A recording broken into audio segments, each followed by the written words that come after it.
آج کے دور میں انسان کو پیش آنے والی پریشانیاں یا بیماریوں میں سے ایک اہم ترین بیماری، جسے آپ ایک روحانی بیماری کہہ سکتے ہیں، وہ ہے ڈپریشن۔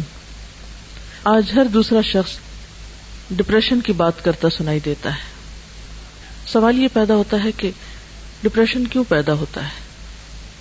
ڈپریشن کیا چیز ہے؟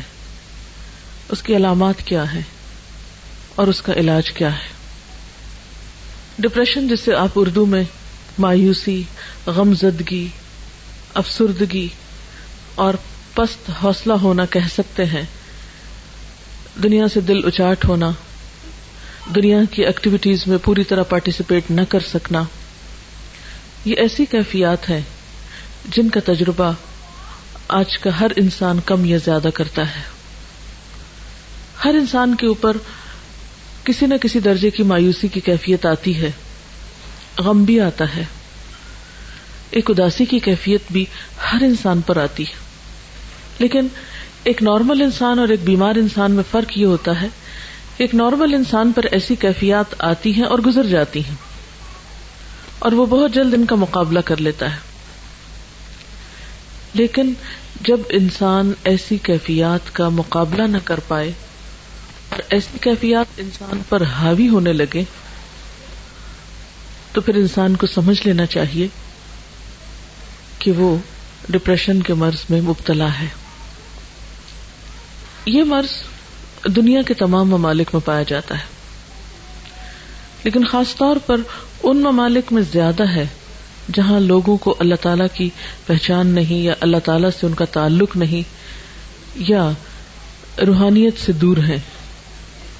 لیکن ہم مسلمان، ہم تو اللہ پر ایمان بھی رکھتے ہیں، آخرت کو بھی مانتے ہیں، قرآن بھی پڑھتے ہیں، لیکن اس کے باوجود ایسی کیفیات کیوں ہوتی ہیں اور ان کے اسباب کیا ہیں؟ تو سب سے پہلے تو ہمیں ڈپریشن کا سبب معلوم ہونا چاہیے۔ یاد رکھیے کہ ڈپریشن اچانک نہیں پیدا ہوتا، اس کے اسباب بہت گہرے ہوتے ہیں۔ کچھ تو موروثی ہوتے ہیں، یعنی والدین کی طرف سے جیسے اور بیماریاں انسان کو ملتی ہیں، اسی طرح ڈپریشن کا مرض بھی بسا اوقات وراثت میں انسان کو منتقل ہو جاتا ہے۔ پھر اسی طرح نروس سسٹم سے متعلق جتنی بھی بیماریاں ہوتی ہیں، خواہ وہ بظاہر ڈپریشن کی شکل نہ بھی اختیار کیے ہوں، لیکن وہ مل جل کر بسا اوقات ڈپریشن میں بدل جاتی ہیں۔ یعنی انسان کے اعصاب کا کمزور ہونا، یا اعصاب کو کسی بھی طرح کی تکلیف یا پریشر یا بوجھ پڑنا۔ پھر اس کے ساتھ ساتھ انسان کا ماحول بھی اسے ڈپریشن میں مبتلا کرتا ہے۔ یعنی موروثی سبب، موروثی سے مراد یہ کہ جو وراثت میں ہمیں ملا ہے، اس کے ساتھ ساتھ ماحول اس میں ایک اہم کردار ادا کرتا ہے۔ بعض اوقات ایک سبب ہوتا ہے، بعض اوقات کئی اسباب ہوتے ہیں۔ پھر اسی طرح ماحول میں کیا چیز ہے، مثلاً انسان کا گھر، اس کا خاندان، جہاں پر وہ کام کرتا ہے، یعنی اس کی ورک پلیس، پھر آن دا ہول ساری سوسائٹی اور معاشرہ، ان کے جو اثرات انسان پر پڑتے ہیں وہ اس کے اندر ڈپریشن پیدا کرتے ہیں۔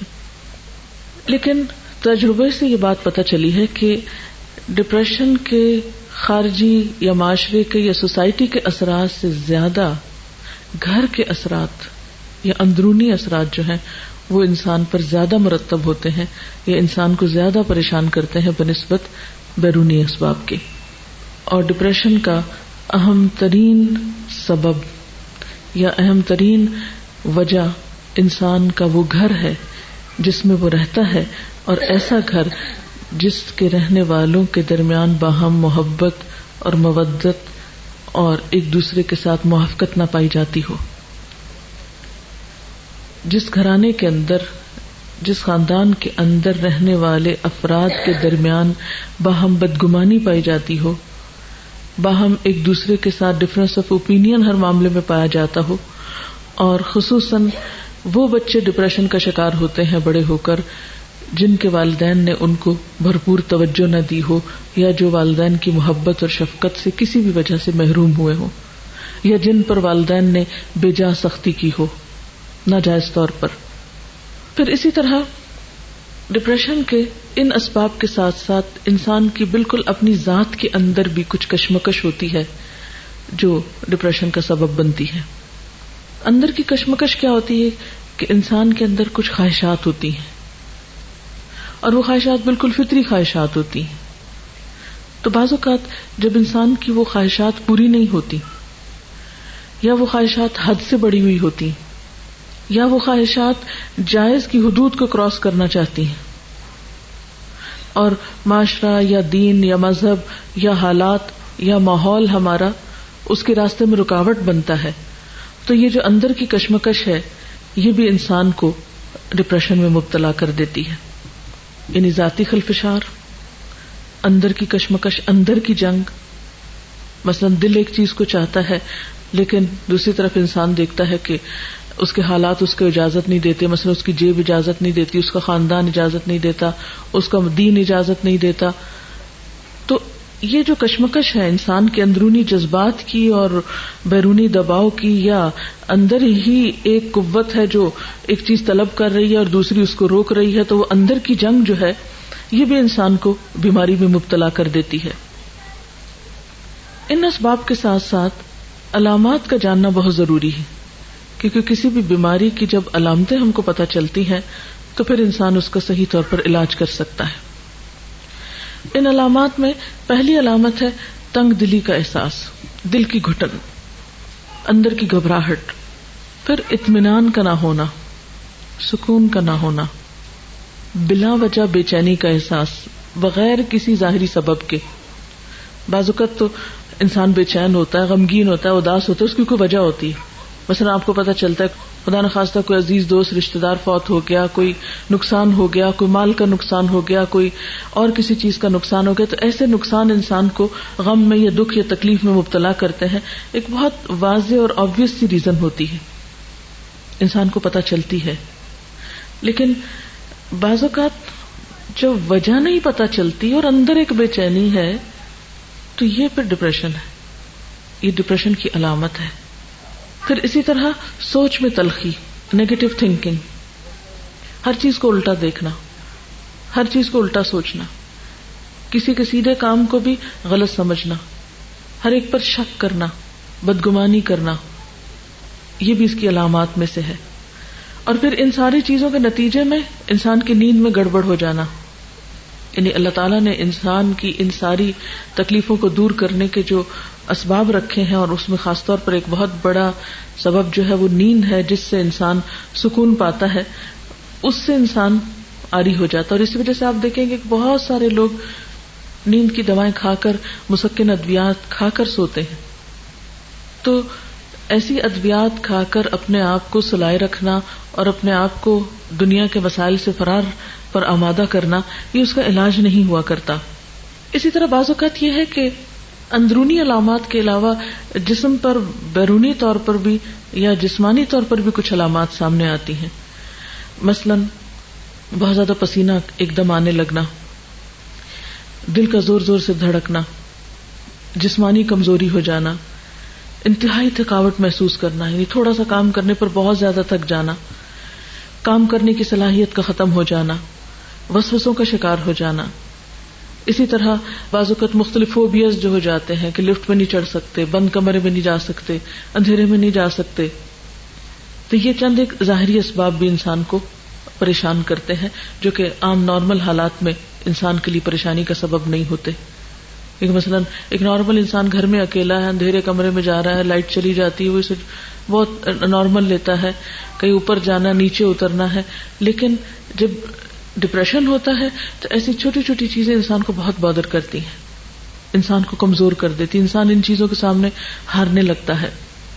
پھر اسی طرح بعض اوقات تو یہ چھوٹی چھوٹی بیماریاں جو ہیں بڑی بیماریوں میں تبدیل ہو جاتی ہیں. مثلا بعض لوگوں کو السر ہو جاتا ہے، ہائپر ٹینسو ہو جاتے ہیں لوگ.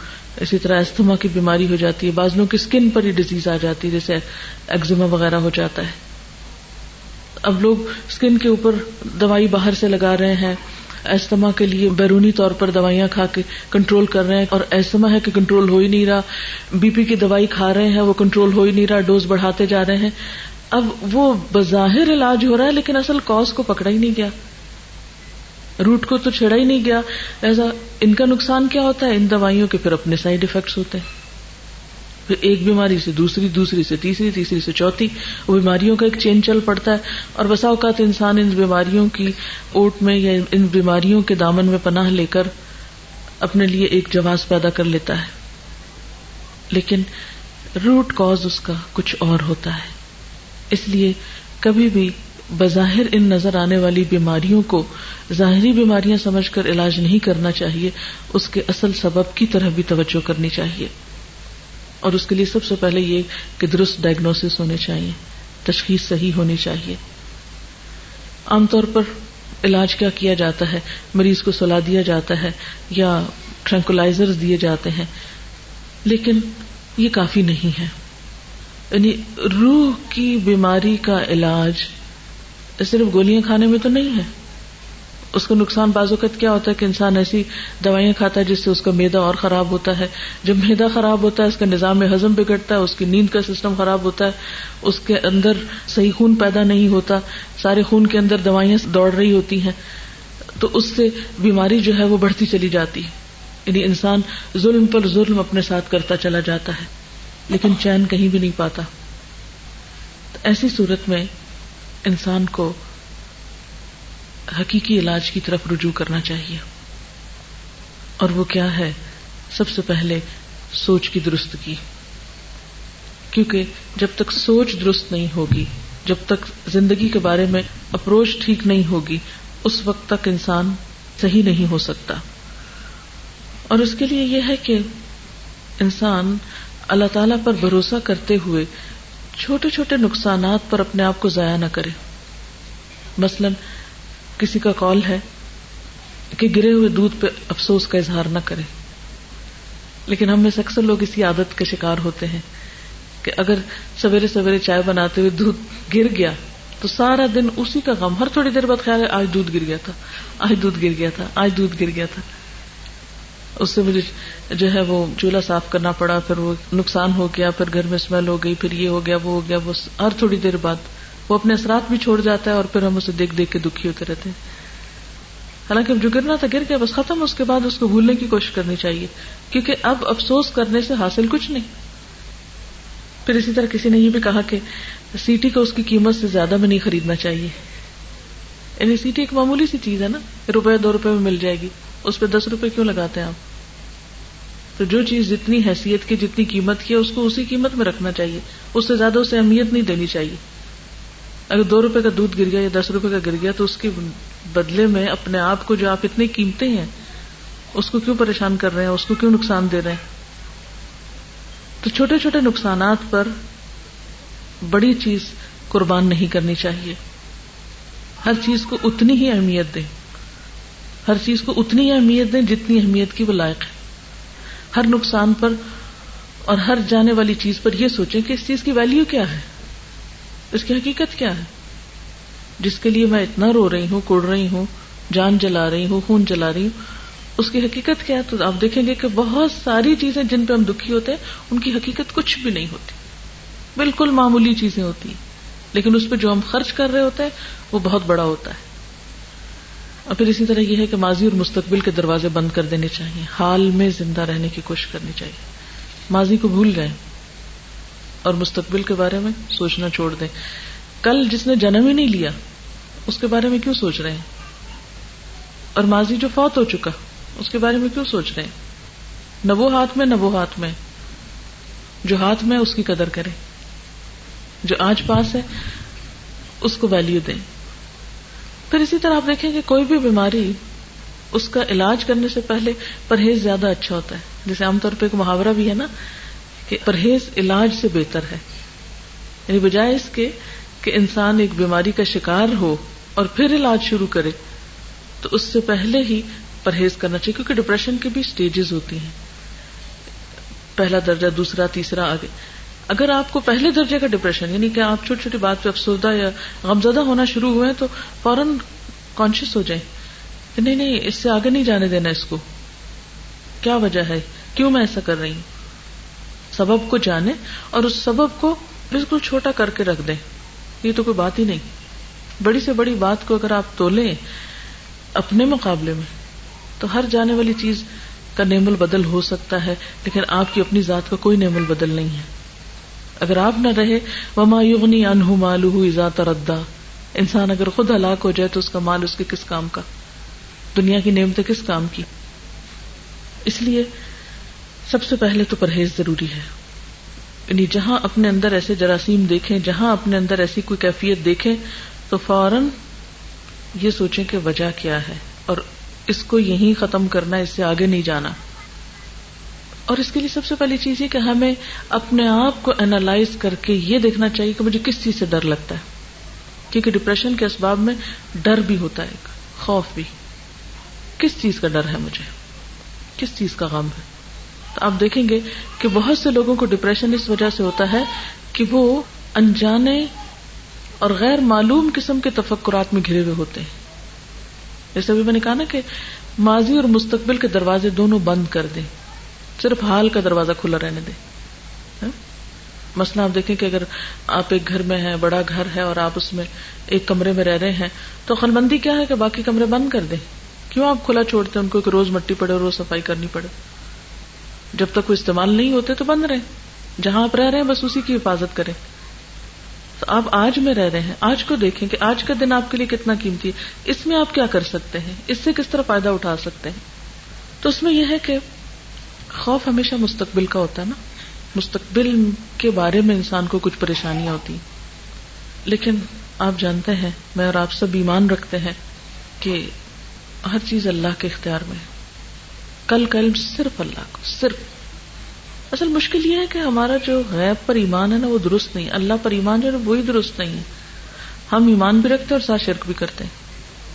ہم مستقبل کو اللہ کے حوالے نہیں کرنا چاہتے، اس کو اپنے ہاتھ میں رکھنا چاہتے ہیں. اس کے فیصلے اور اس کی بھلائی اور اس کا فائدہ ہم سمجھتے ہیں ہمارے ہاتھ میں ہے، جبکہ ہمارے ہاتھ میں کچھ نہیں ہے. ہمارے ہاتھ میں تو وہ بھی نہیں ہے جو اس وقت میرے پاس ہے. ہم تو اتنے کمزور ہیں کہ ہمیں نہیں پتا کہ ابھی تھوڑی دیر میں کیا ہو جائے. دنیا میں ہر آن کتنی تبدیلیاں ہو رہی ہیں. کسی کو پتا تھا یہ ہوائیں اور یہ بارشیں اور یہ ٹھنڈک اور یہ سب پھر اس طرح لوٹ آئے گا اور پورے ملک کو بارش اس طرح لپیٹ لے گی؟ کسی کو خبر نہیں تھی. 2-4 دن پہلے کسی کے وہم و گمان میں بھی نہیں تھا. ہو سکتا ہے کہ آپ ایک ہفتہ پہلے کی گرمی دیکھ کے پریشان ہو رہے ہوں اور سوچ رہے ہوں کہ ہائے گرمی آ رہی، کم از کم اور تو کسی کا نہیں مجھے پتا، میں اپنے بارے میں ضرور کہہ سکتی ہوں کہ ذرا سی دھوپ تیز ہوئی تو مجھے ایک دم پریشانی ہوئی، یا اللہ، اور میں اپنے دماغ پہ بوجھ ڈال کے بیٹھ گئی اب پھر گرمی آ رہی مجھ سے تو کچھ نہیں ہوگا. اور تھوڑی دیر میرے اوپر وہ کیفیت رہی، پھر میں نے سوچا چھوڑو، کوئی پتہ نہیں کل کو کیا ہوتا ہے اور کیا ہونا اور کیا نہیں.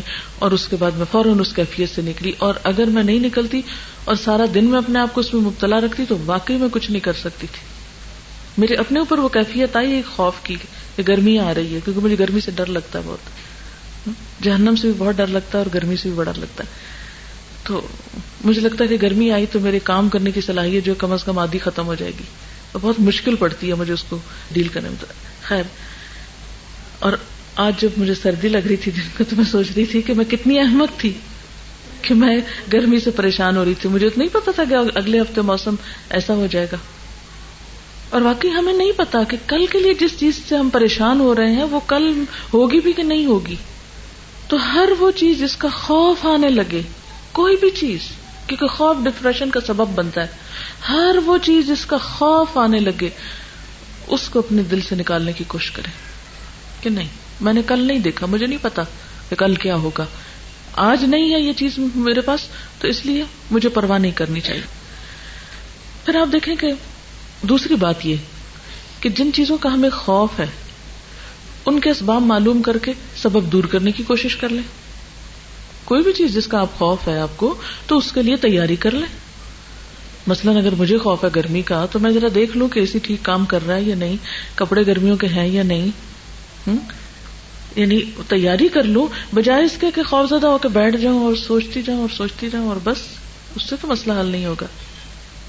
نمبر 1 یہ کل کا کسی کو نہیں پتا. نمبر 2 یہ کہ ہاں نہیں پتا لیکن پھر بھی ہم ایکسپیکٹ کرتے ہیں کہ ایسا ہو سکتا ہے، پاسبلٹی ہے اور ہو بھی جاتا ہے ایسے، تو اس کے لیے ابھی سے تیاری شروع کر دیں، اس کا بندوبست کریں، اس سبب کو دور کرنے کی کوشش کریں. اور پھر آپ دیکھیں گے کہ جب سبب دور ہوگا یعنی تیاری ہوگی تو آپ کے اندر ایک کانفیڈینس آئے گا کہ نہیں اب آ جائے اگر مشکل آتی بھی تو میں نبٹنے کی صلاحیت رکھتی ہوں, مجھے پتا ہے کہ کیسے ڈیل کرنا ہے اس سے, اس لیے گھبرانے کی کیا ضرورت ہے. ہمارے اور خوف کیا ہوتے ہیں؟ مثلا سارے خوف کا تو میں یہاں ذکر نہیں کر سکتی, چند ایک خوف کا ذکر کر سکتی ہوں. مثلا ہمیں خوف ہوتا ہے کہ ہم کل کھائیں گے کہاں سے, ہمارا کیا بنے گا, ہمارے رزق کا کیا ہوگا, کون ہمارے لیے کمائے گا, کون ہمارے لیے لائے گا, کہاں سے کھائیں گے, کیا ہوگا.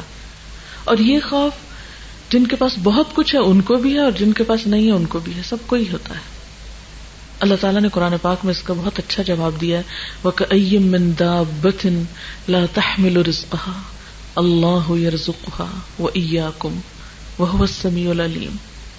کتنے ہی جانور ہیں جو اپنا رزق اٹھائے نہیں پھرتے, ان کی پیٹھ پہ نہیں لدا ہوا, اللہ ان کو رزق دیتا ہے اور تمہارا رازق بھی وہی ہے. آخر اتنے سال زندگی کے گزارے, کسی دن بھوکے تو نہیں سوئے نا. 20 سال عمر ہے, 40 سال عمر ہے, 40 سال کھلایا نا اس نے, تو جس نے پچھلے 40 سال کھلایا وہ اگلے بھی کھلا دے گا, یہ اس کے ذمہ ہے. ہم اپنی طرف سے کوشش کرتے رہیں, جو ہم سے بن پڑتا ہے بناتے رہیں اور باقی معاملہ اس پہ چھوڑ دیں. پھر اسی طرح عموماً کیا ہوتا ہے, ہمیں خوف ہے کوئی مصیبت نہ آ جائے, ہائی یہ نہ ہو, مثلا یہ شینڈلیئر خدا نہ خواستہ یہ نہ گر پڑے, یہ شیشہ نہ ٹوٹ جائے, کہیں آگ نہ لگ جائے, وہ کہیں باہر نکلی ہو بھی خدا نہ خواستہ ایکسیڈنٹ نہ ہو جائے. یعنی یہ چھوٹی چھوٹی باتیں ہوتی ہیں جو ہر وقت ہمارے دل سے آ کے گزرتی رہتی ہیں, چھوٹے چھوٹے خوف, یہ نہ ہو جائے, وہ نہ ہو جائے, وہ نہ ہو جائے. یعنی مصیبت کے آنے کا خوف, کسی بھی قسم کی مصیبت کے آنے کا خوف. اللہ تعالیٰ فرماتے ہیں ما اصاب من مصیبت فی الارض ولا فی انفسکم الا فی کتاب من قبل ان نبرأها ان ذلک علی اللہ یسیر. کوئی مصیبت ایسی نہیں جو زمین میں یا تمہارے اپنے نفس پہ نازل ہوتی ہو اور ہم نے اس کو پیدا کرنے سے پہلے ایک کتاب میں لکھ نہ رکھا ہو. ایسا کرنا اللہ کے لیے بہت آسان ہے, وہ تو لکھی جا چکی, اب کیا کرو گے؟ پریشان ہونے سے وہ ٹل جائے گی. ہاں ایک بات ہے, دعا کرو, دعا سے تقدیر بدلتی ہے, اور اپنے آپ کو ذہنی طور پر کسی بھی آنے والے حادثے کے لیے تیار رکھو, اللہ سے مدد مانگتے رہو کہ اللہ تعالیٰ ہر شر سے, ہر مصیبت سے بچائے, حفاظت کی دعائیں کرو, حفاظت کے اسباب اختیار کرو, کیونکہ اللہ نے انسان کو عقل دی ہے اور نبٹنا بھی سکھاتا. اور آپ نے یہ بھی دیکھا کہ جب کچھ پڑ جاتا ہے تو گزر بھی تو جاتا ہے نا, اور پھر اس موقع پر کچھ پچھلی مصیبتوں کو یاد کر لیں. وہ جو فلاں پڑی تھی تو کیا ہو گیا تھا, آئی تھی اور گزر ہی گئی نا, پھر کیا ہوا؟ کسی بڑے سے بڑے حادثے کو, بڑی سے بڑی پریشانی, بڑے سے بڑے دکھ کو یاد کر لیں اور پھر دیکھیں کہ وہ دکھ پہلے بہت بڑا تھا, پھر آہستہ آہستہ ختم ہو گیا. ہر آنے والا دکھ چلا جاتا ہے, کوئی نہیں رہتا دنیا میں. تو خدا نخواستہ اگر کوئی آ بھی گیا تو چلا بھی جائے گا, ایمان سلامت رہنا چاہیے. کیونکہ ہوتا یہ ہے کہ دکھ چھوٹا ہوتا ہے اور نقصان ہم بڑا کر بیٹھتے ہیں, وہ سیٹی کو اس کی قیمت سے زیادہ پہ خریدتے ہیں. مشکل چھوٹی ہوتی ہے اور اس کے لیے اپنے آپ کو گھلا ڈالتے ہیں, اپنے آپ کی قیمت لگا دیتے ہیں نا اس میں. پھر اللہ تعالیٰ فرماتے ہیں وَإِن يَمْسَسْكَ اللَّهُ بِضُرٍّ فَلَا كَاشِفَ لَهُ إِلَّا هُوَ وَإِن يَمْسَسْكَ بِخَيْرٍ فَهُوَ عَلَى كُلِّ شَيْءٍ قَدِيرٌ. اگر اللہ تمہیں کسی قسم کا نقصان پہنچائے تو اس کے سوا کوئی نہیں جو تمہیں اس نقصان سے بچا سکے, اور اگر وہ تمہیں کسی بھلائی سے بہرہ مند کرے تو وہ ہر چیز پہ قادر ہے. گویا نقصان بھی اس کے ہاتھ میں, نفع بھی اس کے ہاتھ میں. جب میرا تعلق اس سے مضبوط ہے تو میں اس سے خیر کی توقع کیوں نہیں رکھتی کہ وہ مجھے اپنے خیر سے ہی نوازے گا اور شر مجھ سے دور کر دے گا. پھر اسی طرح انسان بسا اوقات بیمار ہونے سے ڈرتا ہے کہ بڑھاپا ہوا تو میرا کیا بنے گا, کہیں چھوٹی موٹی درد شروع ہوئی, یہ درد شروع ہو گئی, اب تو یہ بڑھے گی, اور اب تو میری عمر اتنی ہو گئی, اور اس عمر میں تو فلاں کو میں نے دیکھا تھا اس کا یہ حال تھا, اور فلاں کا تو یہ بن گیا, اب میرے ساتھ پتہ نہیں کیا ہونے والا ہے. ایک خوف. اب ہوتا کیا ہے کہ انسان, یعنی یہ بات اب ایک طرح سے پرووڈ ہے کہ انسان کے بہت سارے ایکشنز اس کی سوچ کا نتیجہ ہوتے ہیں. بہت ساری بیماریاں صرف اس کی سوچ کی وجہ سے ظاہر ہوتی ہیں, حالانکہ حقیقی سبب کوئی نہیں ہوتا جسم میں ان کا. تو اب ایک چیز جس کو ہم نے کسی کے ساتھ ہوگی ہم نے اس کو اپنے پہ لے لیا, نہیں اس کے ساتھ ہوگی اب مجھے بھی ضرور ہو جائے گی. اور عموماً ہم نے دیکھا ہوگا کہ کسی کو زکام میں دیکھا تو ہمیں لاحق ہو جاتا ہے, کسی کی آنکھ خراب دیکھی بس ایک دیکھنے کی دیر ہے وہ ہمیں بھی پہنچ جائے گی مرض. کیوں ایسا ہوتا ہے کہ ایک شخص سے مجھے زیادہ اثر ہو جاتا ہے, کسی دوسرے کو کیوں نہیں ہوتا؟ کیونکہ میرے اپنے اندر وہ جذب کرنے کی صلاحیت زیادہ ہے. وہ اس بیماری کو میں نے خود دعوت دے دی ہے, وہ ڈر خوف کے مارے وہ میرے اوپر حاوی ہو گئی ہے. اور اگر اس وقت انسان دعا پڑھ کے معاملہ اللہ کے حوالے کر دے, حدیث میں آتا ہے نا کہ جو شخص کسی مصیبت زدہ کو دیکھ کے یہ دعا پڑھے گا, اللہ تعالیٰ اس کو اس مصیبت سے محفوظ کر دے گا. یعنی چھوٹی سی بھی کسی کو تکلیف میں دیکھے نا, مثلا کوئی گر گیا, کوئی اٹک گیا, کوئی ذرا سا بھی کسی دکھ میں مبتلا ہوا ہے, فوراً پڑھ دیں الحمدللہ الذی عافانی ممن ابتلاہ بہ, اللہ کا شکر ہے جس نے مجھے اس مصیبت سے بچا کے رکھا ہے. تو جب شکر ادا کریں گے اللہ تعالیٰ کا تو اللہ تعالیٰ آپ کو محفوظ کر لے گا, اور یقین کے ساتھ پڑھیں. پھر اس کے بعد یہ ہے کہ ابراہیم علیہ السلام کا اللہ تعالیٰ پر ایسا بھروسہ تھا, ایسا تعلق تھا اللہ تعالیٰ کے ساتھ کہ وہ خاص طور پر اس کا ذکر کرتے ہیں وَإِذَا مَرِضْتُ فَهُوَ يَشْفِينِ.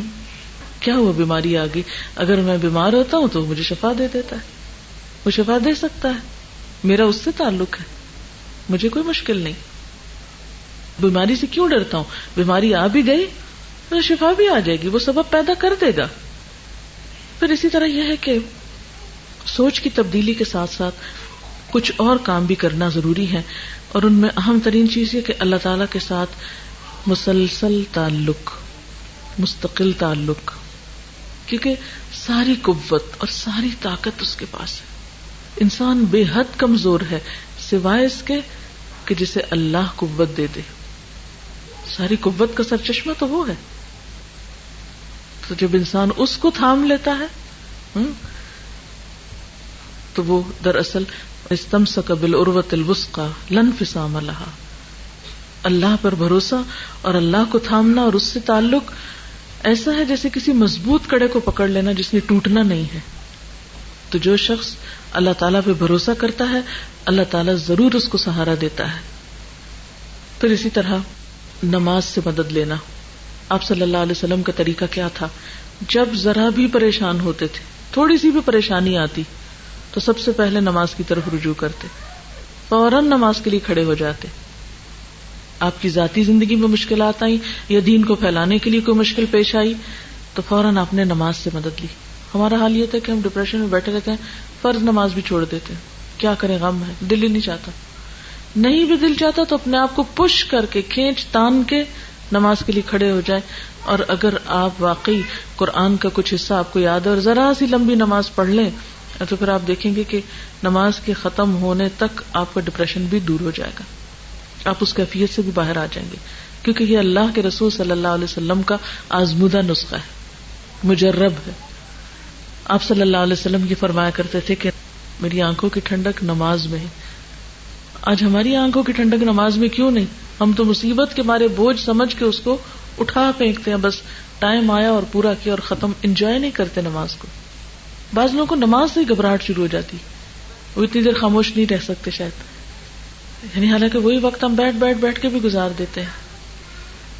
اچھا, اس کی ایک بڑی وجہ یہ کہ ہمیں قرآن زیادہ زبانی یاد نہیں ہوتا تو ہر وقت قل واللہ پڑھ کے بور ہو جاتے ہیں.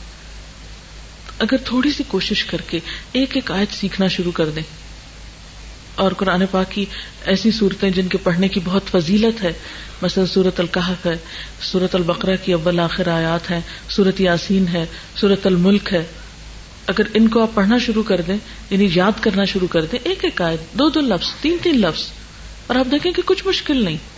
ایک تو ذہن مصروف ہوگا, دوسرا اس کلام کی برکت ہوگی, تیسری نماز بہت اچھی ہو جائے گی. ہم عموماً شکایت کرتے ہیں نا کہ نماز میں دل نہیں لگتا, تو اگر آپ بدل کے آیات پڑھیں تو آپ دیکھیں گے کہ نماز آپ کو کھینچ کے رکھے گی, پکڑ کے رکھے گی. اور جب ہم ایک روایتی سی نماز پڑھتے ہیں نا, بس کھڑے ہو گئے اور کچھ پتہ نہیں اللہ اکبر کب ہوئی اور سلام کب پھیر لیا, ایسی نماز پر فائدہ نہیں دیتی. پھر اسی طرح اللہ تعالیٰ کا ذکر, الا بذکر اللہ تطمئن القلوب, اللہ کے ذکر سے دلوں کو اطمینان نصیب ہوتا ہے. اکیلے بھی ذکر, چلتے پھرتے اللہ کا ذکر, اور اس کے علاوہ کچھ لوگوں کے ساتھ بیٹھ کے اللہ کا ذکر, تنہائی میں بھی اللہ کو یاد کرنا اور بندوں کے بیچ میں بیٹھ کے بھی. عموماً ہم جب لوگوں سے ملاقات کرتے ہیں تو اس میں ہم اللہ تعالیٰ کا نام لینا نہیں پسند کرتے یا اللہ کی بات کرنا نہیں پسند کرتے, ہم دنیا بھر کی باتیں کریں گے, زیور کپڑے کی باتیں کریں گے, ادھر ادھر کی باتیں کریں گے, لیکن اللہ کی بات نہیں بیٹھ کے کریں گے اکٹھے. اور پھر اسی طرح جس طرح کی ذکر کی مجلس میں آپ اس وقت بیٹھے ہوئے اور آپ میں سے ہر ایک محسوس کر سکتا ہے کہ اس وقت ہمارے دل کی حالت اچھی ہے بنسبت اس کے کم تنہائی میں کہیں بیٹھے سوچ رہے ہوتے، کیونکہ اللہ کا ذکر ہو رہا ہے نا، یا دین کی بات ہو رہی ہے. ایسی مجلسوں میں حاضر ہونا ایک بہترین علاج ہے. اللہ تعالیٰ فرماتے ہیں وَنُنَزِّلُ مِنَ الْقُرْآنِ مَا هُوَ شِفَاءٌ وَرَحْمَةٌ، کہ ہم قرآن میں سے وہ چیزیں اتارتے ہیں جو شفا بھی ہے اور رحمت بھی ہے. قرآن پاک کے لیے ہدن و بشرا کا لفظ آتا ہے، ہدایت اور خوشخبری ہے، یعنی دلوں کی خوشی کا سامان ہے اس کتاب میں. اور اکیلے تلاوت بھی فائدہ دیتی ہے، اور کسی مجلس میں محفل میں بیٹھ کے سب کے ساتھ قرآن پڑھنا بھی فائدہ دیتا ہے. ذکر کے بارے میں یہ بھی آتا ہے کہ جب بھی کچھ لوگ اللہ کو یاد کرنے کے لیے اکٹھے ہوتے ہیں تو فرشتے ان کو گھیر لیتے ہیں، رحمت ان پہ چھا جاتی ہے، ان پہ سکون اور اطمینان نازل ہوتا ہے، اور اللہ تعالیٰ انہیں اپنی مجلس میں یاد کرتے ہیں. تو جس مجلس کے اوپر رحمت چھا جائے، جس مجلس پہ فرشتے پر بچھائیں یعنی اپنے پروں سے ڈھانپ لیں، اور جس مجلس کے لیے وعدہ ہے کہ اس میں بیٹھنے والوں پہ سکون نازل ہوتا ہے، لیکن شیطان ہمیں ایسی مجلسوں کو سے بھگا کے رکھتا، نہیں وہاں نہیں جانا، ابھی بڑے مصروف ہو تم، بہت کام ہے، وہاں جاؤ گے تو یہ کام کیسے ہوگا، وہ کام کیسے ہوگا. تو جب ہم ایسی مجلسوں اور محفلوں سے دور رہتے ہیں، دین کے سیکھنے سکھانے کی مجلسوں سے، تو اس سے بھی ہمارے دلوں میں وحشت ہوتی ہے. تو بطور علاج ایسی جگہوں پر شریک ہونا چاہیے، یعنی علاج کے نقطہ نظر سے. پھر اسی طرح دعا جو ہے ان مشکلات میں بھی فائدہ دیتی ہیں جو اتر چکی ہیں، اور ان میں بھی فائدہ دیتی ہے جو ابھی نہیں اتری. یعنی حدیث کا مفہوم یہ ہے کہ دعا ان مصیبتوں اور بلاؤں میں بھی فائدہ مند ہے جو آ چکی ہیں انسان پہ، اور ان میں بھی فائدہ مند ہے جو ابھی آئی نہیں، ان کو پیچھے ہی روک رکھتی ہے. اس لیے دعا بہت مؤثر علاج ہے. قرآن پاک میں اللہ تعالیٰ فرماتے ہیں وَقَالَ رَبُّكُمُ ادْعُونِي أَسْتَجِبْ لَكُمْ، تمہارا رب کہتا ہے مجھے پکارو، مانگو تو صحیح، میں قبول کروں گا تمہاری دعا. لیکن شیطان عموماً ہم کو بہکاتا ہے کہ نہیں تم تو اتنے گناہگار ہو، تمہاری نہیں سنی جائے گی. وہ کوئی اور ہی لوگ ہوتے ہیں جن کی دعائیں سنی جاتی. کس نے آپ کو بتا دیا کہ جب آپ کا رب آپ کو کہہ رہا ہے ادعونی استجب لکم، مانگو مجھ سے دوں گا میں تم کو، پھر ہم کیوں نہیں مانگتے؟ اور ساتھ ہی پھر اللہ تعالیٰ نے ڈانٹ پلائی ان الذین یستکبرون عن عبادتی سیدخلون جہنم داخرین، جو لوگ گھمنڈ میں آ کر میری عبادت سے، میری دعا سے منہ موڑتے ہیں، وہ ضرور ذلیل و خوار ہو کر جہنم میں داخل ہوں گے. یعنی دعا نہ کرنا انسان کی بدبختی کی علامت ہے، اور یہ بدبختی انسان کو پھر بڑی مصیبت میں مبتلا کر دیتی ہے. اس لیے یا حی یا قیوم برحمتک استغیث، اٹھتے بیٹھتے دعائیں کرنا، اللہ تعالیٰ سے مدد حاصل کرنا، یہ انسان کے لیے بہترین نسخہ ہوتا ہے. اسی طرح بلند آواز سے قرآن پاک کی تلاوت، یعنی ایک ہوتا ہے نا ہم انگلی پھیرتے رہتے ہیں خاموشی سے، یہ نہیں تلاوت کہلاتی. تلاوت کیا ہے؟ اونچی آواز سے بولے. اور اونچی آواز سے کیا ہوتا ہے؟ کیونکہ عربی زبان میں اور خاص طور پہ قرآن پاک میں ہمارے جو سارا ووکل سسٹم ہے وہ سارا استعمال ہوتا ہے. ہماری زبان کے کنارے، سائیڈز، ہمارے ہونٹ، ہمارا حلق، ہمارے سینے تک، دل تک اس کے اثرات آتے ہیں. یعنی عربی زبان میں جو حروف ہیں ہر حرف کے منہ سے نکالنے کی جگہ الگ ہے. جب ہم صحیح طور پر تلاوت کرتے ہیں صحیح انداز میں، جیسے حق تلاوتی جس کو کہتے ہیں، تو اس سے وہ سارے تار ہلتے ہیں، ہمارے مختلف پوائنٹس پہ جا کے ٹچ کرتی ہے وہ تلاوت، اور اس کے ذریعے وہ ڈپریشن جو ہے وہ ختم ہونے لگتا ہے. تو بطور خاص کبھی غم کا دورہ پڑنے ہی لگے، ابتدائی سمٹمز میں فوراً سب کام چھوڑ دیجئے، قرآن کھول کے لاؤڈلی پڑھنا شروع کر دیجئے. آپ دیکھیں گے اگر آپ 15 منٹ صرف لاؤڈلی قرآن پڑھیں گے آپ اس کیفیت سے باہر ہوں گے. یعنی بہترین علاج ہے، کیونکہ وَنُنَزِّلُ مِنَ الْقُرْآنِ مَا هُوَ شِفَاءٌ وَرَحْمَةٌ، لیکن رحمت للمومنین، یہ ماننے والوں کے لیے، یقین کرنے والوں کے لیے تو یہ فائدہ مند ہے. اور اگر ہمارے اس وقت یقین ہی شیکی ہو جائے تو پھر نہیں فائدہ دیتا.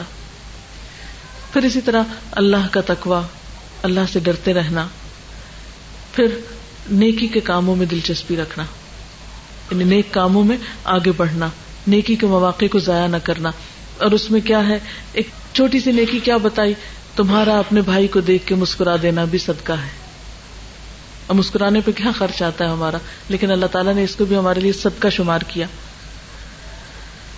اور قرآن پاک میں اللہ تعالیٰ کا وعدہ ہے، من عمل صالحا من ذکر او انثى وهو مؤمن فلنحيينه حیاة طیبہ وَلَنَجْزِيَنَّهُمْ أَجْرَهُمْ بِأَحْسَنِ مَا كَانُوا يَعْمَلُونَ. جو شخص بھی نیک عمل کرتا ہے، خواہ وہ مرد ہو یا عورت، بشرطے کہ مومن ہو، اسے ہم دنیا میں پاکیزہ زندگی، عمدہ زندگی بسر کرائیں گے. اچھا، یہ بات میں کس لیے آپ کو بتا رہی ہوں؟ اس لیے کہ آپ کے دل کے اندر وہ خاص خوشی اور خاص سکون آ جائے جس سے عام طور پر دنیا کے لوگ محروم رہتے ہیں. مادہ پرستی کا شکار لوگ اس خوشی سے محروم رہتے ہیں. کبھی آپ ٹینشن کا شکار ہوئے، ذہنی تناؤ کا ہوئے؟ یہ آج کے دور کا ایک بہت بڑا مرض ہے، بہت بڑا مرض ہے، کھا رہا ہے انسانوں کو اور ان کی صلاحیتوں کو. اللہ تعالیٰ نے ہر مرض کے لیے دوا پیدا کی، ہر مرض کی دوا ہے. اسٹریس مینجمنٹ آج کے دور میں ایک سائنس بن چکی ہے اور مختلف طریقوں سے، ہیلوں بہانوں سے لوگ علاج کر رہے ہیں. تو آئیے دیکھتے ہیں کہ ہمارا دین اس کے بارے میں ہمیں کیا حل دیتا ہے. یہاں میں مولانا وحید الدین صاحب کی ایک تحریر پڑھوں گی اور اس کے ساتھ ساتھ کچھ کمنٹ کروں گی. زندگی میں بار بار مسائل اور مصائب آتے ہیں، زندگی میں بار بار مسائل اور مصائب آتے ہیں، یعنی مصیبتیں آتی ہیں. ایسا ہر مرد اور عورت کے ساتھ پیش آتا ہے، یعنی کوئی ایک غیر معمولی چیز نہیں ہے، سب کے ساتھ ہوتا ہے. ان مسائل اور ان مشکلات سے کس طرح کامیابی کے ساتھ نپٹا جائے، مقابلہ کیسے کیا جائے، اس کا جواب قرآن کی سورت نمبر 2 کی ایک آیت میں ملتا ہے. اس کا ترجمہ یہ ہے، اور ہم ضرور تم کو آزمائیں گے کچھ ڈر اور بھوک سے، اور مالوں اور جانوں اور پھلوں کی کمی سے، اور ثابت قدم رہنے والوں کو خوشخبری دے دو جن کا حال یہ ہے کہ جب ان کو کوئی مصیبت پہنچتی ہے تو وہ کہتے ہیں ہم اللہ کے لیے ہیں اور ہم اسی کی طرف لوٹنے والے ہیں. انا للہ و انا الیہ راجعون. مسائل اور مصائب کے وقت کوئی شخص ذہنی تناؤ کا شکار کیوں ہوتا ہے، یعنی ٹینشن ہوتی کیوں ہے؟ مصیبت کے آنے پر انسان کیوں ٹینس ہوتا ہے؟ اس کا سبب یہ ہے کہ وہ اس کو ایک ایسی چیز سمجھتا ہے جس کو نہیں ہونا چاہیے تھا. وہ کہتا ہے کہ یہ ہونی ہی نہیں چاہیے تھی. آدمی اگر یہ سمجھ لے کہ جو کچھ پیش آیا ہے وہ خود فطرت کے قانون کے تحت پیش آیا ہے تو وہ کبھی ذہنی تناؤ کا شکار نہ ہو. یعنی ہم کہتے ہیں اسے نہیں ہونا چاہیے تھا، اگر انسان مان لے کہ نہیں اس کو تو ہونا تھا اور ایسا ہوتا رہتا ہے اور یہ زندگی کا ایک حصہ ہے، it's part of life, accept کر لے کہ جو ہونا تھا ہو گیا تو ٹینشن ختم ہو جائے گی. مثلا اگر آندھی اور بارش آئے تو وہ بھی انسان کے لیے مسئلہ پیدا کرتی. یاد کر لیجیے پچھلے سال کی بارشیں، کوئی مسئلہ پیدا ہوا تھا؟ میرے خیال ہے ہر گھر میں کچھ نہ کچھ مسئلہ ہوا ہوگا. مگر آندھی اور بارش کے وقت آدمی ذہنی تناؤ کا شکار نہیں ہوتا، اس کو فطرت کے قانون کے تحت ہونے والا واقعہ سمجھتا ہے کہ بارشیں تو آتی ہی ہیں، آندھیاں بھی آتی ہیں، اور معتدل انداز میں اس کا سامنا کرتا ہے، یعنی پازیٹیولی اس کو فیس کرتا ہے. یہی معاملہ زندگی کے مسائل اور مصائب کا بھی ہے. یہ چیزیں خالق کے تخلیقی منصوبے کے تحت پیش آتی ہیں. تخلیقی منصوبہ کیا ہے؟ یہ اللہ تعالیٰ کا جو پلان ہے کریشن کا، اس کا یہ حصہ تھی. وہ انسان کے لیے زحمت میں رحمت، بلیسنگ ان ڈسگائز کی حیثیت رکھتی ہیں، یعنی ایک چھپی ہوئی بلیسنگ یا نعمت ہوتی ہے، کیونکہ ان مع العسر یسرا ہوتا ہے. آدمی اگر پیش آنے والے مصائب کو اس حیثیت سے لے تو وہ کبھی ذہنی تناؤ کا شکار نہ ہو. مسائل یا مصائب کا سامنا کرنے کے 2 طریقے ہیں، یعنی مسائل یا مشکلات کو نبٹنے کے 2 طریقے ہیں. ایک صبر کا طریقہ ہے اور دوسرا بے صبری کا طریقہ. بے صبری کا طریقہ دوسرے لفظوں میں منفی رد عمل، نیگیٹو رسپانس کا طریقہ ہے. بے صبری کیا ہے؟ Negative response. ذہنی تناؤ ہمیشہ بے صبری کا نتیجہ ہوتا ہے، عجلت، جلد بازی، صبر نہ کرنا. اس کے مقابلے میں صبر کا طریقہ آدمی کو ذہنی تناؤ کا شکار ہونے سے بچا لیتا ہے. یعنی انسان اگر ایکسپٹ کر لیتا ہے اور خاموش ہو جاتا ہے، اس کڑوے گھونٹ کو پی لیتا ہے کہ تو زندگی کا حصہ، پھول کے ساتھ کانٹا ہے، اگر چپ گیا اور خون نکل رہا ہے تو اس خون کو ہٹا دو اور تھوڑا ہاتھ مل لو، ٹھیک ہو جائے گا. لیکن اگر انسان اس موقع پہ کہے نہیں میں تو آئندہ میں تو پھول کو ہاتھ نہیں لگاؤں گا اور میں اس کو دیکھوں گا نہیں، پھر تو کیا ہوگا؟ ہمیشہ کے لیے پھول سے ملنے والی خوشبو اور خوشی سے محروم ہو جائے گا. اس دنیا میں ہر آدمی قانون خداوندی بالفاظ دیگر قانون فطرت کے تابع ہے. وہ اپنے آغاز میں بھی اسی قانون کے ماتحت ہے اور اپنے آخر میں بھی اسی قانون کے ماتحت. ایسی حالت میں حقیقت پسندی کا طریقہ یہ ہے کہ کوئی مرد یا عورت جب بھی کسی مسئلے سے دوچار ہو تو وہ معتدل انداز میں اس کا سامنا کرے اور اس کو اپنے حق میں خیر سمجھ کر قبول کر لے. تکلیف دہ، ناپسندیدہ اور پریشان کن چیزوں کو اپنے حق میں خیر سمجھ کے قبول کر لے، اس میں خیر کے پہلو تلاش کرنے لگے کہ اس کی وجہ سے میری زندگی میں کہاں کہاں بھلائی بھی آئی. اس آیت میں مصیبتوں کا مقصد ابتلا وَلَنَبْلُوَنَّكُمْ بتایا گیا ہے. ابتلا کے معنی امتحان یا آزمائش کے ہیں. انسانی زندگی میں اس قسم کے امتحان کا مقصد کیا ہے؟ مقصد یہ ہے کہ اس کو حوادث کے درمیان تربیت دے کر زیادہ بہتر انسان بنایا جائے. یعنی مشکلات کیوں آتی ہیں؟ انسان کو کیا بنانے کے لیے؟ زیادہ بہتر انسان بنانے کے لیے. جیسے کوئی بھی امتحان، مثلاً پارا ٹیسٹ ہوتا ہے آپ کا، تو اگرچہ آپ ایک ٹینشن سے گزرتے ہیں، تکلیف سے گزرتے ہیں، بہت سی مشکلات آپ کو ہوتی ہیں، لیکن کچھ فائدہ بھی ہوتا ہے. مثلاً ایک طریقہ تو پڑھنے کا یہ تھا کہ آپ آئیں، دلچسپی سے لیکچر سنیں اور پھر گھر چلے جائیں، اور ایک یہ ہے کہ آپ اس کو لکھیں، یاد کریں اور پھر اس کو ریپروڈیوس کریں. دونوں میں سے بہتر کیا ہے آپ کے لیے جو آپ کی شخصیت یا آپ کی ذات یا آپ کے علم کا حصہ بن جاتا ہے کہ آپ اس کو اس درجے میں اپنے اندر اتاریں کہ آپ پھر ریپروڈیوس بھی کر سکیں، پھر آپ مفید بن جاتے ہیں. اور اگر صرف اتنا ہو کہ آپ کی اپنی ذات نے سنا اور آپ کے اپنے اندر تک فائدہ ہے تو وہ کچھ زیادہ فائدہ نہیں ہے.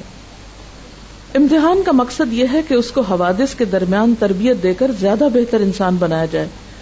حوادث کسی آدمی کے لیے ترقی کا زینہ ہے. حوادث کے ذریعے، یعنی حادثوں کے ذریعے آدمی کا ذہن بیدار ہوتا ہے، اس کی عقل زیادہ کام کرتی ہے. یعنی ہر حادثہ انسان کو جگاتا ہے، ہوش میں لاتا ہے. مشکلات سے انسان کے اندر پختگی آتی ہے، انسان میچور ہوتا ہے. جیسے کچا برتن آگ میں پک کر پکا ہو جاتا، مٹی تو وہی ہوتی ہے. کبھی برتن بننے کا عمل دیکھا یا سنا یا پڑھا؟ مٹی کو پانی میں ڈال کے گوندھ کے پھر اس سے کیا ہوتا ہے؟ ایک خاص شیپ میں برتن بنایا جاتا ہے، پھر اس کو تپایا جاتا ہے آگ پر. مجھے ایک کارخانہ ایسا دیکھنے کا اتفاق ہوا تھا جس میں 12 گھنٹے تک برتنوں کو بھٹی میں رکھا جاتا ہے، مسلسل وہ ہیٹ میں ہوتے ہیں، اور پھر وہ ایسے پکے ہو جاتے ہیں کہ چھوٹا موٹا گرنے سے، ٹھوکر لگنے سے، آپس میں ٹکرانے سے ٹوٹتے نہیں. بہت سے لوگ زندگی میں چھوٹے چھوٹے ٹکراؤ سے ٹوٹ جاتے ہیں. یہ کچے برتن ہے نا، ٹوٹ جاتے ہیں، دراڑیں آ جاتی ان میں. لیکن جو برتن زیادہ دیر تک پکے ہوئے ہوتے ہیں، یہ خاص مقدار تک تپے ہوئے ہوتے ہیں، وہ چھوٹی چھوٹی باتوں سے پھر ٹوٹتے نہیں ہیں، وہ پھر کام کے ہوتے ہیں، وہ فائدہ مند ہوتے ہیں. اور کچے برتن جن میں دراڑیں ہوتی ہیں وہ کام کے نہیں ہوتے، کچھ بھی ڈالو ان میں سب بہہ جائے گا، فائدہ نہیں اس کا. اور اللہ تعالیٰ جس شخص سے کوئی بڑا کام لینا چاہتا ہے اس کو اتنا ہی زیادہ آزمائش میں ڈالتا ہے. مثلا ایک حدیث میں آتا ہے کہ انبیاء علیہم السلام کے لیے سب سے زیادہ آزمائش ہوتی ہے. آزمائے جانے والے لوگوں میں سب سے زیادہ انبیاء آزمائے جاتے ہیں، پھر جو ان کے قریب تر ہوتے ہیں ان کے قریب ہوتے ہیں. یعنی جو جتنا درجے میں ان کے قریب ہوگا اس پر آزمائش بھی اتنی ہی سخت ہوگی. اس سخت آزمائش سے گزر کر جب میچور ہوتے ہیں تو پھر ہی وہ بڑے کام کرنے کے قابل ہوتے ہیں. حادثے آدمی کو متحرک کرنے کا ذریعہ ہے، ایکٹیو رکھتے ہیں، ورنہ تو ہم سو جائیں، سست ہو جائیں. جب چیلنجز سامنے ہوتے ہیں تو ہم زیادہ کام کرتے ہیں. حوادث آدمی کے لیے زندگی کے سفر میں مہمیز کا کام کرتے ہیں. حوادث کے بغیر آدمی نامکمل ہے، ٹھوکریں کھائے بغیر آدمی نامکمل ہے. یہ حادثے ہی ہیں جو آدمی کی شخصیت کو مکمل شخصیت بناتے ہیں. اس سے معلوم ہوا کہ حادثوں کا صحیح مقابلہ یہ نہیں کہ اپنے اندر ذہنی عمل کو سپریس کر دیا جائے یا اس کو دبانے کی کوشش کی جائے. بہت سے لوگ یہی طریقہ اختیار کرتے ہیں، وہ سگریٹ یا شراب کے ذریعے اس کو بھلانے کی کوشش کرتے ہیں. وہ مخصوص ورزشوں کے ذریعے اپنے اندر ذہنی عمل کو معطل کر دینا چاہتے ہیں، یعنی ٹینشن ریلیز کرنے کے لیے وہ خاص قسم کی ایکسرسائزز کرنے لگتے ہیں، سوچنا چھوڑ دیتے ہیں. وہ حقیقی زندگی سے فرار یعنی اسکیپ کرنے کا کوئی طریقہ تلاش کر لیتے ہیں. وہ میڈیٹیشن کے ذریعے اپنے ذہن کو ایک ایسی حالت میں لے جاتے ہیں جس کو ذہنی تحذیر انٹلیکچوئل اینستھیزیا کہا جا سکتا ہے. میڈیٹیشن سے وقتی طور پر تو آپ کو کیا ملتا ہے؟ بہت ایک ریلیف ملے گا، لیکن حقیقت میں اگر آپ دیکھیں تو جتنی دیر آپ میڈیٹیشن کر رہے ہیں اور اپنے آپ کو اس میں کھپا رہے ہیں، لگا رہے ہیں اور کچھ اور ہی سوچنے لگ گئے جس کا آپ کی حقیقی زندگی سے تعلق نہیں، تو آپ نے ایک طرح سے اپنے ذہن کو سلا دیا، چیلنج کا مقابلہ کرنے کے لائق نہیں رہے. اس قسم کے تمام طریقے فطرت کے خلاف ہیں، اور جو چیز فطرت کے خلاف ہو وہ کبھی انسان کے لیے مفید نہیں ہو سکتی. اسلام نے ہمیں ایسے مواقع پر نہ کوئی میڈیٹیشن بتائی ہے، نہ کوئی ایکسرسائز بتائی ہے، سمپل سا طریقہ بتایا ہے، نماز پڑھو اور اللہ سے دعا کرو اور ایک دوسرے کو تھام کے رکھو. وتواصوا بالحق وتواصوا بالصبر.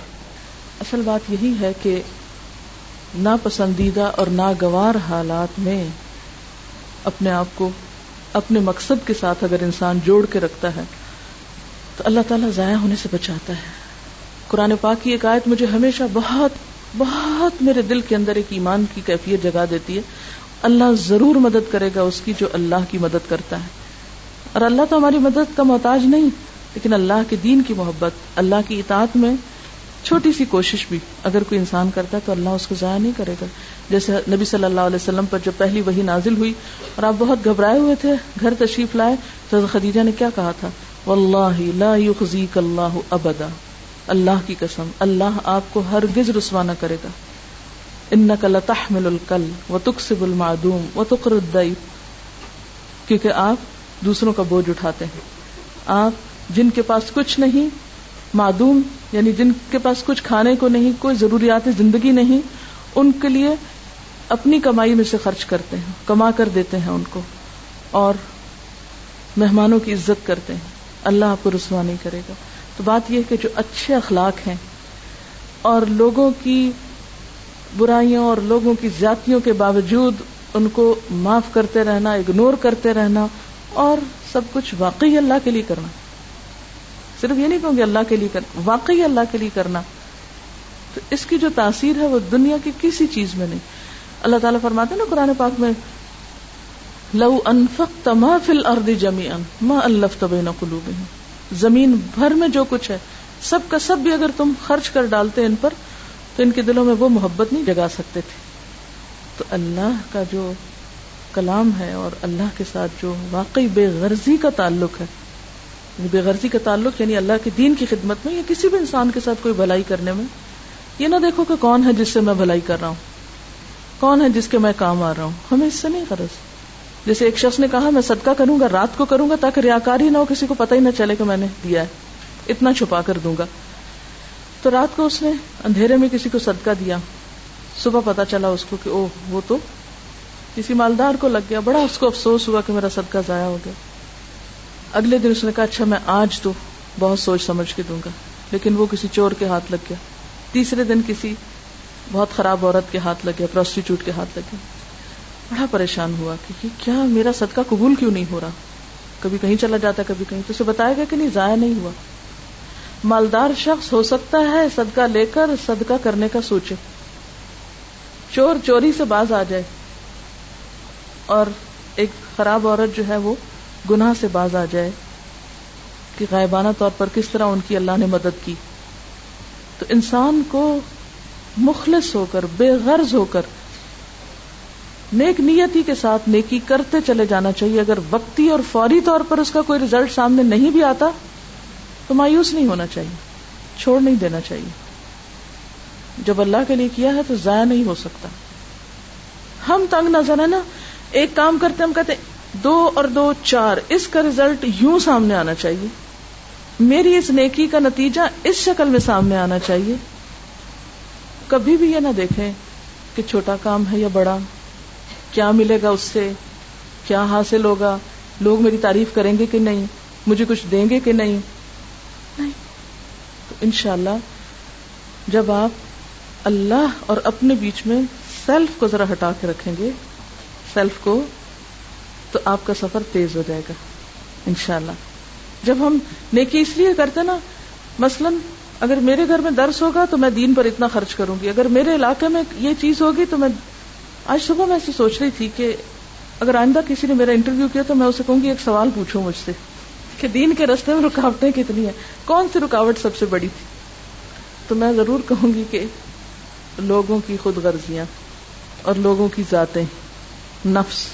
کیونکہ جب ہم خود غرض ہوتے ہیں نا, میرا فائدہ, میرا بچہ, میرا گھر, میری ذات, میرا نام, میری شہرت, میری اہمیت, پھر دین تو پیچھے چلا جاتا ہے. جب ہم دین کو بلند کرتے ہیں تو اللہ آپ کو بھی عزت دے دیتا ہے. لیکن جب ہم خود کو بلند کرنے کی کوشش کرتے ہیں تو دین تو کہیں رہ جاتا ہے نا ایک طرف, اور پھر اپنی بلندی بھی رستے میں رہ جاتی ہے. اللہ تعالیٰ کسی کا اجر نہیں ضائع کرتا, کسی کا احسان ضائع نہیں کرتا. کسی کا بھی چھوٹا سا نیک عمل, من یعمل مثقال ذرۃ خیرا یرہ, ذرے کے برابر بھی اگر کوئی نیکی کرتا ہے نا, کوئی اچھا کام کرتا ہے, کسی انسان نے نہیں دیکھا, وہ کوئی نہیں قدردانی کرنے والا, لیکن اس نیکی کی خوشی آپ ہی کے دل کے اندر لوٹ کر آئے گی. آپ کر کے تو دیکھیں. اس لیے اللہ تعالیٰ کا وعدہ ہے کہ ایسے لوگوں کو ان کے اجر ان کے بہترین اعمال کے مطابق آخرت میں بھی عطا کریں گے, یعنی دنیا میں بھی اچھی زندگی ملے گی اور آخرت میں بھی. اور پھر اسی طرح یہ ہے کہ زندگی میں اعتدال اور توازن بہت ضروری ہوتا ہے. یعنی ڈپریشن سے نکلنے کے لیے اعتدال والی زندگی بہت ضروری ہوتی ہے, کیونکہ عام طور پر جب ہماری زندگی میں انتہائی رویے آتے ہیں تو اس وقت یہ مشکل زیادہ پیدا ہوتی ہے. یعنی افراط و تفریط کا شکار نہیں ہونا. افراط و تفریط میں کیا آتا ہے, مثلاً اگر آپ کسی سے محبت کرتے ہیں تو حد سے زیادہ, نفرت کریں تو حد سے زیادہ, غصہ کریں تو حد سے زیادہ, کھائیں تو حد سے زیادہ, سوئیں تو حد سے زیادہ, تو یہ افراط و تفریط ہوتی ہے. تو جب ہم ہر چیز میں حد سے بڑھنے لگتے ہیں تو پھر اس کا ری ایکشن ہوتا ہے نا, اس کے روح پر اثرات ہوتے ہیں. اس کے لیے معتدل زندگی بسر کرنا ضروری ہے. اور پھر آخری بات توبہ, کیونکہ ڈپریشن عموماً گلٹ سے بھی ہوتا ہے, گناہ کے اثرات بعض اوقات روح پر رہ جاتے ہیں. مثلاً آپ نے کسی کے ساتھ زیادتی کی, وقتی طور پر تو اپنے آپ کو تعویل کر کے مطمئن کر لیا کہ نہیں اسی کا قصور تھا, اس لیے میرا حق بنتا تھا کہ میں ایسا کروں. اب چونکہ آپ نے اپنی غلطی مانی ہی نہیں, اس پر توبہ ہی نہیں کی, اس سے نکلے ہی نہیں, تو اب یہ تو نہیں ہو سکتا نا کہ آپ کانٹے بوئیں اور پھر کانٹے آپ کو کاٹنے نہ پڑے, وہ تو کاٹنے پڑیں گے آپ کو. آپ غلط کریں, کسی کے ساتھ زیادتی کریں, ظلم کریں, اور پھر وہ آپ پر پلٹے نا, یہ کیسے ہو سکتا ہے؟ ظلم تو اندھیرا ہے, اور وہ اندھیرا قیامت کے دن تو ویسے ہوگا, مگر دنیا میں دل پہ آتا ہے جو ڈپریشن کا سبب بنتا ہے. اس لیے چھوٹا گناہ ہو یا بڑا گناہ ہو, اس کی توبہ میں ٹال مٹول نہ کریں. اور اللہ تعالیٰ نے انسان کو ایسا دل دیا نا کہ ہلکا سا بال برابر بھی کوئی غلط کام ہو جاتا ہے نا تو وہ دل پر ضرور دکھائی دیتا ہے, وہ نظر آتا ہے. یہ الگ بات ہے کہ انسان اس کو نظر انداز کر دے, دیکھنا ہی نہ چاہے, لیکن وہ آتا ہے. جو ہی وہ آنے لگے تو بجائے اس کے کہ آپ اس کو نگیٹ کریں, نہیں کوئی نہیں میں نہیں مانتی, نہیں, مان لیں. آپ دیکھیں کہ جو ہی آپ مانیں گے ہم ریلیکس ہو جائیں گے کہ اللہ تعالیٰ میں اعتراف کرتی ہوں, میں نے غلطی کی ہے. اگر کسی انسان کے ساتھ زیادتی کی تو معافی مانگ لیں, سوری کہہ دیں. تو آپ دیکھیں گے کہ جو ہی آپ مانیں گے دوسرا بھی ڈھیلا پڑ جائے گا.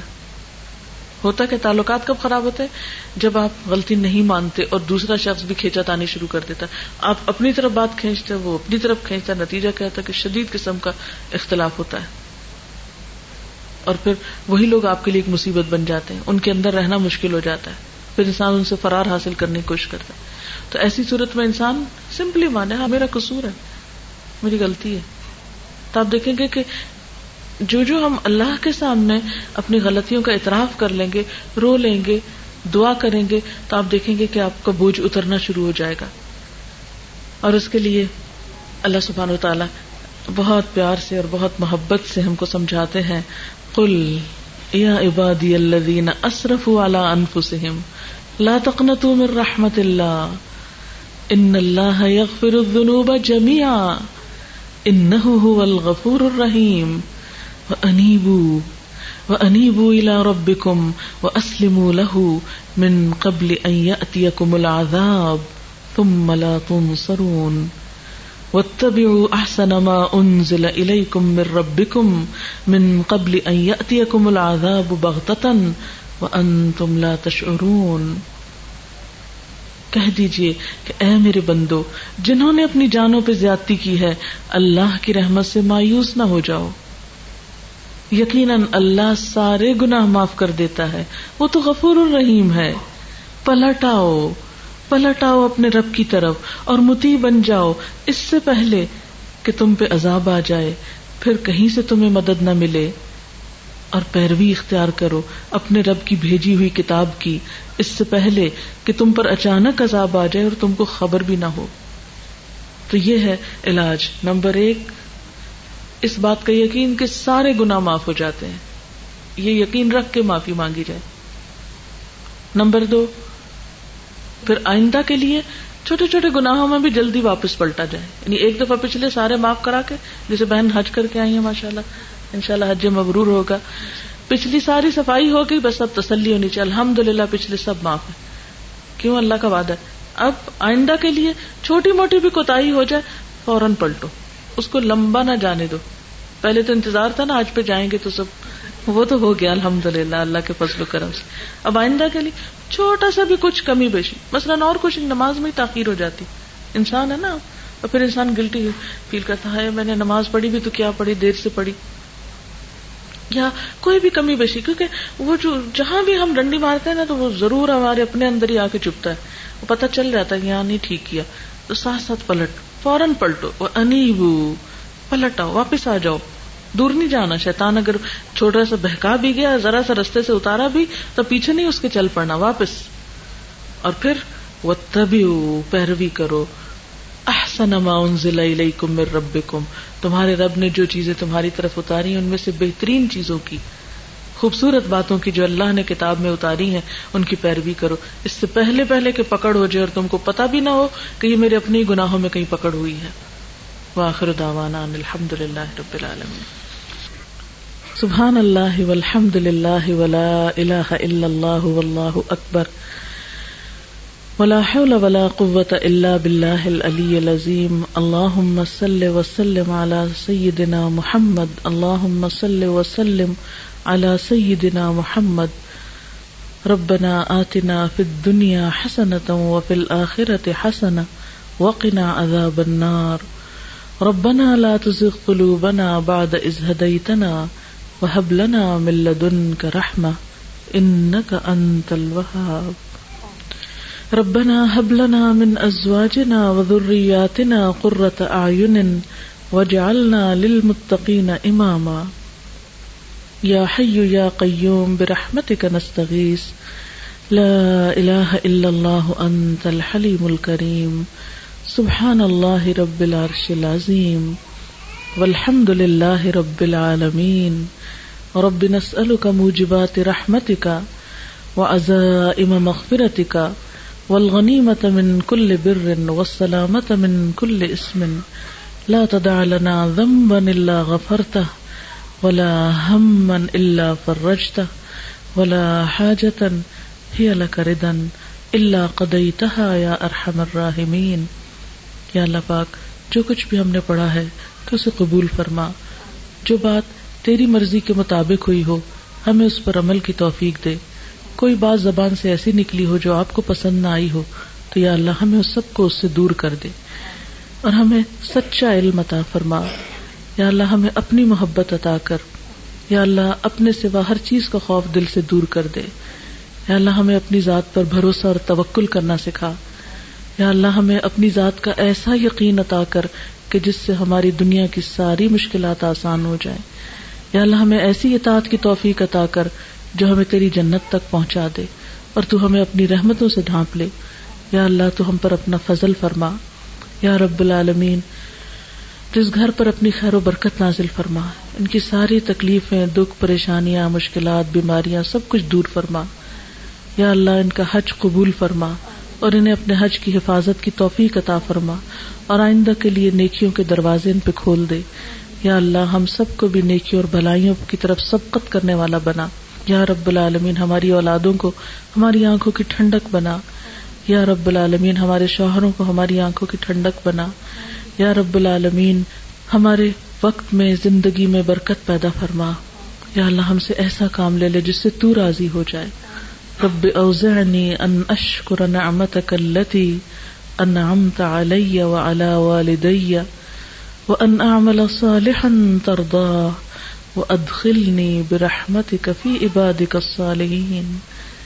یا رب العالمین یا ارحم الراحمین یا ذا الجلال والاکرام یا من بیدہ ملکوت السماوات والارض یا من هو علی کل شیء قدیر. یا اللہ ہمارے ہر کام میں اخلاص پیدا کر دے. یا اللہ ہمارا ہر کام ایسا کام ہو جو تجھے پسند آ جائے، اور ہماری زندگی میں جو چیزیں آپ کو پسند نہیں ان سب کو دور کر دے. یا رب العالمین تو ہمیں دنیا اور آخرت میں اپنی رحمتوں سے ڈھانپ لے. ربنا تقبل منا انک انت السمیع العلیم وتب علینا انک انت التواب الرحیم. وصلی اللہ تعالی علی خیر خلقہ محمد وعلی آلہ واصحابہ وأهل بيته أجمعين برحمتك يا أرحم الراحمين. إلهي آمين. سبحانك اللهم وبحمدك نشهد أن لا إله إلا أنت نستغفرك ونتوب إليك. والسلام عليكم ورحمة الله وبركاته.